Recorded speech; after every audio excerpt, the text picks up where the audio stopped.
Hello everybody. Today we're going to be building a prompt library to store all of your AI prompts inside of Notion, something I use every day, and I thought it'd be useful if you guys see how I build this and build along with me. So the first thing we're going to do is label this, and I'm going to label it prompt vault and give it an icon of a lock. I always like to put a divider after the title, and we're also going to make this full width. So the next thing I do is put a couple spaces in, make another divider by either doing slash divider, or you can do the colon 3 times for that little dash. Next, we are going to create another page. We're going to label this page Backend, if I can type, and I like to give this an icon of a map. Make another divider, and this time we're going to create another page, but this will be our full page database for our prompt library. I'm going to label it as such, prompt library, and I'm going to put a little tag at the end of this, YouTube, because I'm recording a YouTube video for this prompt library, and I have a lot of databases, so this is a way I like to keep them clean by organizing these tags in brackets to find them later. The next step is to add the properties of these databases. First thing we're going to do is label this one pinned and change the property to a checkbox. I also am going to change this icon to a pin. You'll see why we're doing this later. We're going to make another checkbox, the last one I promise, of an archive. You'll see why we add these properties when we build the front end, but for now we're just going to keep creating these properties. So the next property is going to be a select property, and I'm going to label this type, and we're going to have a couple different options for types. I'll do LLM, single, and image, in case you have mid-journey prompts you want to save. The next property we're going to add is a multi-select property, and I like to label this one tags and put tag icon as such, and I label these with different tags I'm going to use for different types of prompts, different tasks that I'm doing to do, different use cases. You can do whatever you like, but I'm just going to label a couple examples for now. So now with these properties, we are good to go. I'm going to go back to the front, through the breadcrumb there. So now that we're back at this front end page, we're going to build the front end out of the prompt vault. First thing we're going to do is create another block that's 2 columns, just like that. Now I'm going to smush this down on the left side, and we're going to use one of my all-time favorite blocks, the callout. This callout block I love using because it gives it this modular organization structure that is just super aesthetic in different builds, and most of them that I do. We'll label this quick actions, and I'm just going to place another divider underneath it. All about making everything structured. We're going to make these some placeholders. We'll fill in them later, but for now I'm just going to create these empty buttons to give it that structure. We're going to make another callout on the right hand side, change this to a pin, and you'll see why we have the pin property. So this is where our pinned prompts are going to live. You can think of them as like the favorites. So if you have prompts you use a lot and you want a quick access to them, this is where I store them. So we have the linked database, prompt library, and that's what we're going to do. You saw me do /linked, brought up this page, and then we're going to link it to the source database that we created before. Just like that, we're going to create a new empty view. And I like to hide this database tile, make things cleaner. We're also going to just add a pin right here as well. Actually, that's going to really bother me if we don't change that to the other pin that we're using. Yeah, we're just going to add that pin right there. Okay, also I put a space right here so we don't have to have a name, just that icon. And this is where we are going to see our pin prompts. So we're going to build this structure now. This is going to be a gallery view. We're going to make page content none. We're going to do card size small.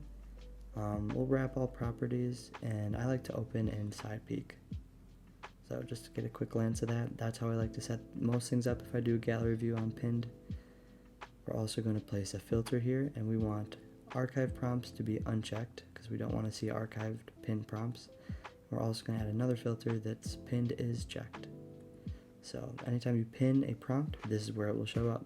Now that we have this all set up for pin prompts, we're going to build the actual prompt library. And you might have guessed we're going to make another callout for the prompt library.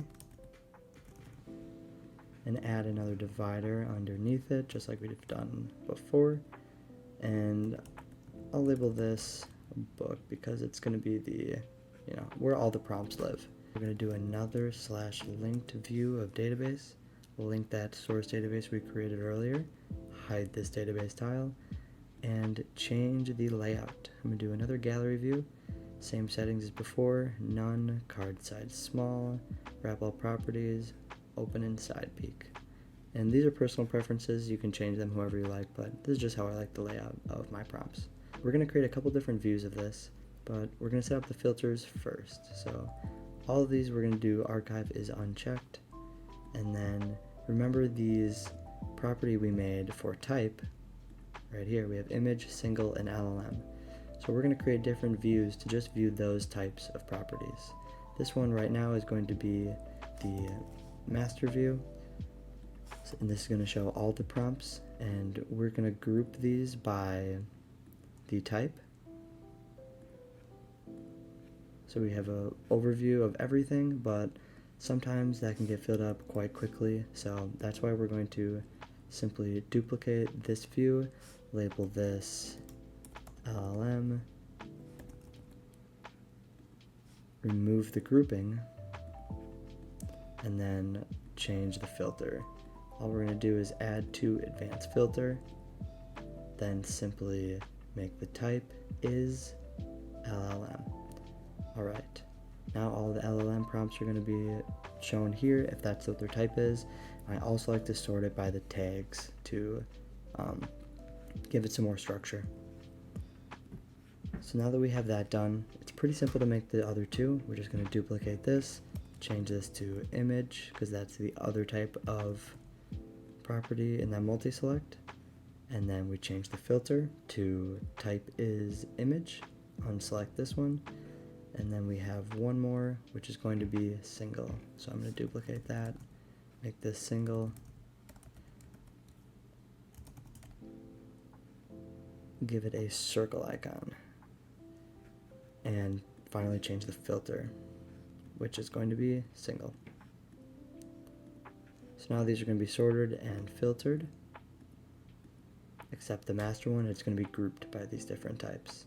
So now that we have all these different views of our prompts built out, we're actually going to build one more, and that's going to be grouping them by the tags, because sometimes you're looking for a specific type of use case for a prompt instead of the actual type of prompt, and that's where tags come in handy.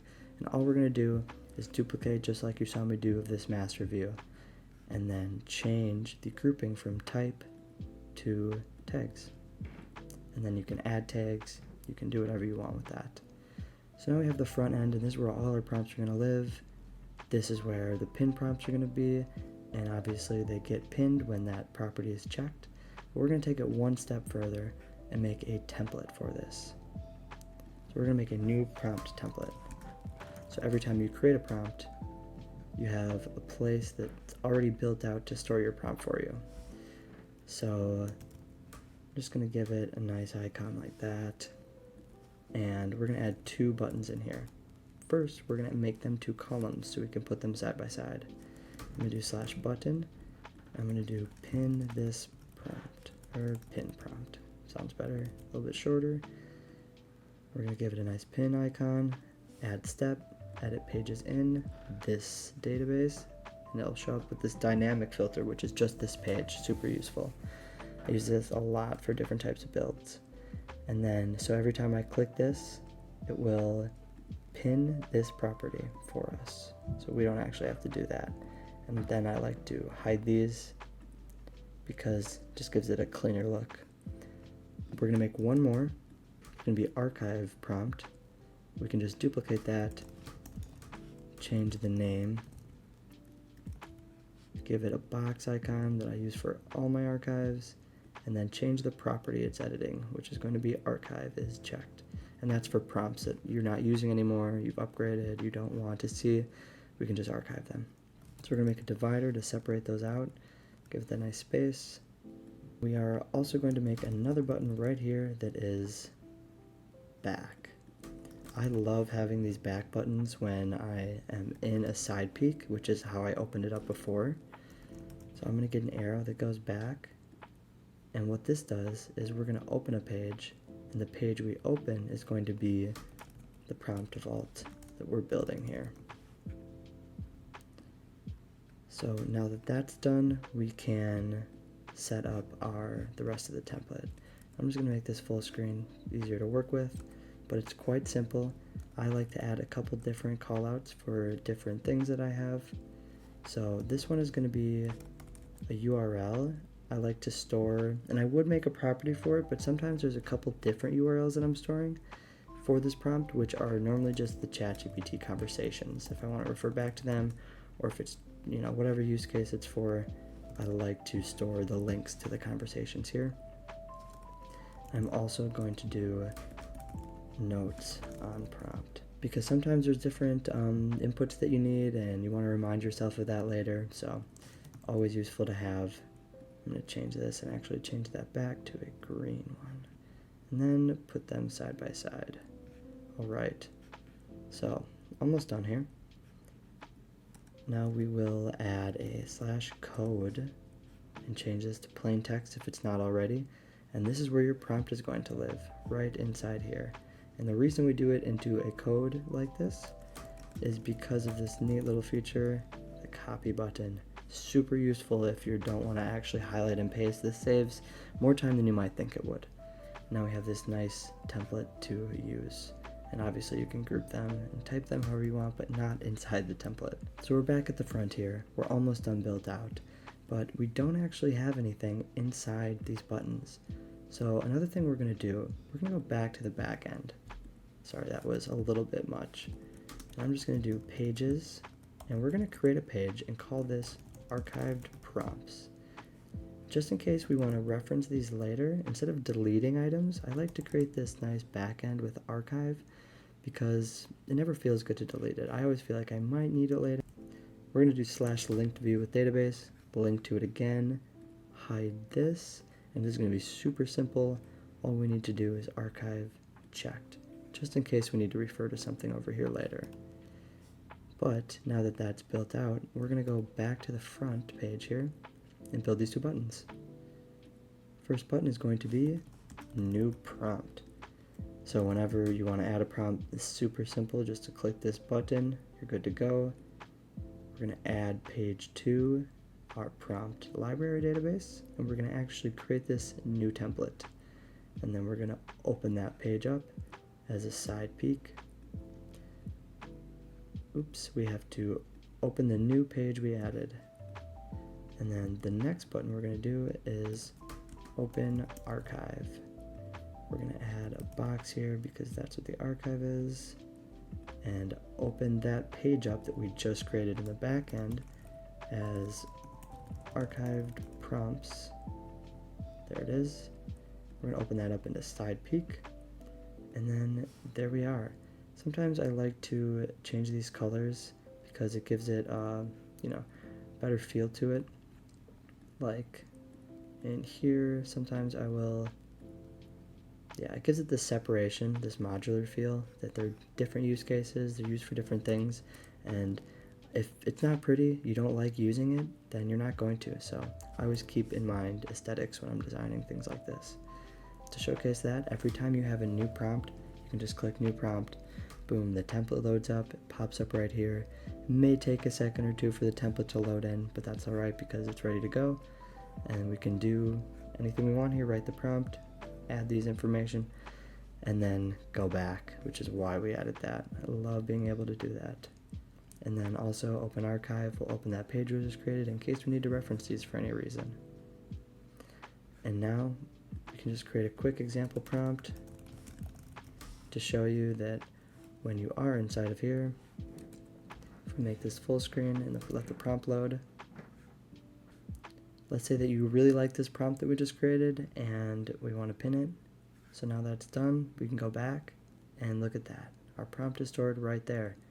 We can take it a step further, add it as a personal prompt. Maybe it's just single use, and it pops up right there because it's just created from single. Notice it's not on the LLM sections, but it is in the master right here. So it also pops up right here. So if you guys like me doing these Notion walkthroughs of building different types of templates, feel free to let me know in the comments. I'm going to be doing more of these, and if you guys have a request and different type of template you want built, please let me know. You can grab this prompt file in the description. It's going to be completely free for you to download in case you don't want to build it out. But until next time, see you later.